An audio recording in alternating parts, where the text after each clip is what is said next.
আমার চোখ উপড়ানোর সাথে যারা সর্বাত্মকভাবে জড়িত ছিল, আজকে আমি অপরাধ ট্রাইব্যুনালে এসেছি যে যারা সর্বাত্মকভাবে ষড়যন্ত্রের মাধ্যমে আমার দুই চোখ তুলে নিয়ে সারা জীবনের জন্য আমাকে অন্ধ করে দিয়েছে, তাদের বিরুদ্ধে অভিযোগ দায়ের করেছি।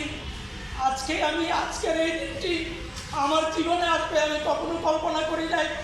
আজকে এই বাংলাদেশে আমি মুক্ত বাতাসে বিশ্বাস ফেলে আমার বিরুদ্ধে যারা ষড়যন্ত্র করেছিল, আমাকে অন্ধ করে দিয়েছিল, তাদের বিরুদ্ধে আমি মুখ ফুলিয়ে আপনাদের সামনে এসে অভিযোগ করতে পারবো, আদালতের সামনে এসে অভিযোগ করতে পারবো। এই ধরনের সাহস আমার তৈরি হবে আমি কখনো কল্পনাও করি নাই। এই বাংলাদেশ বেশিরভাগ মুক্ত হওয়ার পরে আমি আমার পরিবারের সহযোগিতায় আমি যে দল করি জাতীয়তাবাদী ছাত্র দলের সহযোগিতায় আমি আজকে আপনাদের সামনে এসেছি। আমি সব সময় জানতাম যে মানুষ মারা যাওয়ার পরে অন্ধকার কবরে চলে যায়, কিন্তু আজকে আমি দুনিয়াতে বেঁচে থাকার পরও পৃথিবীটা আমার কাছে অন্ধকার, আমি কিছুই দেখতে পাই না।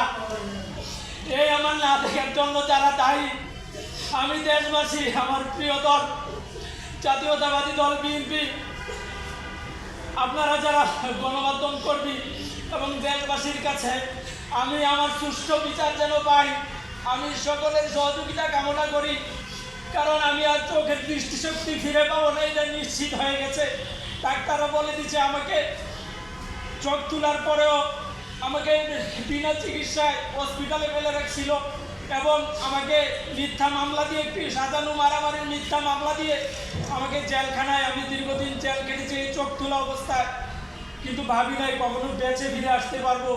তো আমি সকলের কাছে আকুল আবেদন, আপনারা চাইলে আমার দৃষ্টিশক্তিকে ফিরে দিতে পারবেন না, কিন্তু আপনারা চাইলে আমার এই চোখ উপড়ে ফেলার ঘটনার সাথে যারা জড়িত তাদেরকে বিচারের কাঠগড়ায় দাঁড় করাতে পারবেন এবং সুষ্ঠু বিচারের মাধ্যমে তাদেরকে এমন শাস্তি প্রদান করবেন।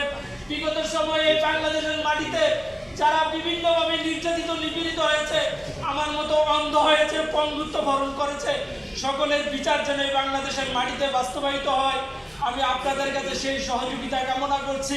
বিগত সময়ে আপনারা আমার পাশে থাকবেন, আমি সেই